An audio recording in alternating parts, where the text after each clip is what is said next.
Hey guys, it's me again. Thanks for stopping by. Um, this time I wanted to kind of talk about. Um, I've had a few people kind of run into some, we'll say, issues, or I've had people come up to me and tell me their goals with certain things. Friends and family who will be like, "I really want to do this thing, but I just don't know about X, Y, or Z." And I've been doing this, I don't know if mantra is the correct word, but I've been doing this thing that for many years now. And maybe this is common knowledge for a lot of people. So if that's the case, I appreciate you coming out, but hopefully there's something here for you. If you can use it, please, take it. But the way I look at any particular project or goal is I look at it from the headspace of vision, pre-plan, and application. And what that means for me is it's this ability, whatever the thing may be. And so let's say we wanted to plan a vacation, okay? And we really wanted to do something in the summer. Let's say in this case, we're trying to get everybody together to do a nice beach trip in July. And then so the vision is that, exactly that. You just put pen to paper, or you want to make sure that that's what your expectations are. I want to do a beach day, bring the beach toys, any umbrellas, chairs, an enjoyable time for you and the family.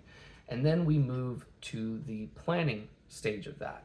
And for the planning stage, that is running inventory and making sure that if you're inviting multiple people or different groups of people, that you reach out in advance and say, hey, we're thinking, July, not quite the 4th, whatever, July 10th, or again, I'm making these days up, but you set the date and the time and then you coordinate with them.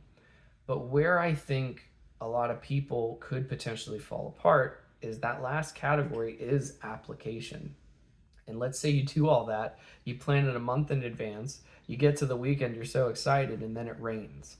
And you're like, oh, I have all these people coming up, yada, yada, yada. Well, application is also the time for adaptability, that you could then use that opportunity to be like, hey, let's go bowling, or we have everybody here. What's in the area that we can go have a good time? And where I think it's so funny, and I think for the most part, you can sub this out with quite a bit of stuff that you can get away with. It could be losing weight, it could be fixing your sleep schedule, it could be making moves either financially or moving, into a new house or apartment, whatever. You know, Organizing it in this way means that if those curveballs happen, you have those checkpoints to be like, it's not perfect, it's not 100%, but it's still close enough to be a win. And I think that that's very valuable to kind of take and move forward. And what's really funny is I learned this specific way of articulating it from my time skateboarding. One of the hardest things for me was committing to do whatever the thing was, whether it was a kickflip or whether it was a different type of trick or dropping in, whatever. If I had the thought it could fail, I was going to fail. And so the opposite approach was more valuable. That if I visualize, it's like, okay, this is how it should go. And then you plan to commit to do those things. And then it goes just a little bit off kilter. The adaptability and to get to the desired result was likely more successful if you're able to commit with those three things in mind. And I do think that life certainly has a way of throwing curveballs at you, that there's definitely going to be moments when you're standing there and you're like the rain example, like maybe not everybody can be that adaptable, or especially if kids are involved in families, and it's like, oh shoot, like we can't make it because we don't want anyone getting sick or we don't have that backup plan. That's totally fine. But if you do walk into something and you don't have a vision and then don't have a plan, you could end up in a environment where you're, I don't want to say frustrated, and certainly not strong enough to say like depressed, but you're bummed out. And an example that comes to mind is I knew someone who was very big to join these big events, but then, you know, and even I've done it before where you get to that event and you're just like, oh, that's it? That's all we're doing? Like, oh.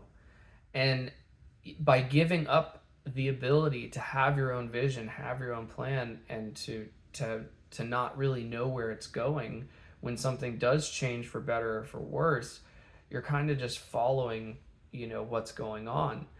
And like I said, I think the best word that comes to mind is kind of a bummer, because you while you didn't have the expectation, you also didn't want that, you know. And in the funny kind of headspace, you know, if you, let's look at it, another example would be, let's say you're going to a party, and you know, it can be, we can come full circle. Let's say you're invited to that beach party from earlier, and you know, out the gate, you don't really like the beach, but you don't mind sitting in like a lawn chair or something to relax. So that's one of those moments. Bring your own chair, bring your own umbrella, relax. You know, there's no reason to give that power to somebody else. And then when those things aren't there, you're more likely to not have a good time. And so there's definitely this balancing act that you need to do, to be like, hey, I'm going to, you know, my bare minimum of what I'm looking to accomplish is this. You know, I'm going to the beach to have fun, or I'm going to the beach to relax. If you bring the tools that would allow you to do those things, or you and your loved ones, if again you're bringing the family, it means that when those, you know, moments where things change and you have to do a little bit more adaptability, um, you're able to do so as long, like, you're aware of what those bare minimums were, instead of like, oh, it rained, oh my god, today's a wash, you know, like I'm done. And so like I said, there's so many examples that I could go into, and many different ways to approach it. And I think the most, you know, the big thing for this one is vision, pre-plan, application. And meaning, you know, coming up with a goal, creating a plan to achieve that goal, and then either are you able to, you know, reap the fruits of your labor and flick the dominoes over and watch them all fall, or were there a couple hiccups along the way that you then have to, um, you know, make some small changes but still get to that bare minimum. And so, as a secondary note, that's still kind of true to this, and borderline relationship advice if you look at it through this lens. In my case, I'm married, and what I would say is, at every given day, I would wake up and I would think, first and foremost, what do I want to do? What does my wife want to do? What do my kids want to do? Now, some people flip that around. Some people are very put people in front of themselves, put others in front of themselves, and that's wonderful. That's a good trait to have.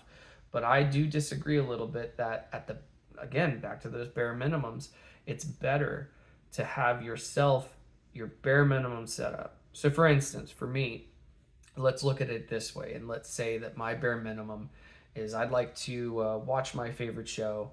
You know, tonight's the night it's on. I'm going to watch that show after work. And so it's like, cool, that's mine. I check with my wife. Maybe she has a book she's reading, or she, you know, has a project she would like to work on. And for the sake of this example, let's say she'd like to read for an hour. It's like, okay, cool. And I'll check in with my kids, and I'll say, hey, what about you guys? What do you like to do today? If everyone's bare minimums are hit, that's a good day. You know, like, there's no complaints. And I think on the other side of it, you also need to make sure that, you know, the thing that you're trying to put on the table, you want to try to do your best to be as fair as possible. So, like, for instance, if I was saying, oh, I want to play video games all day, that's not fair.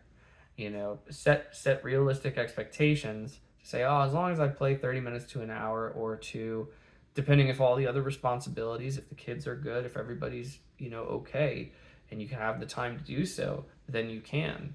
But I definitely think for those who put others in front of themselves, you know, you get off work and then you work on the kids, you help out your spouse, and then tomorrow's another day.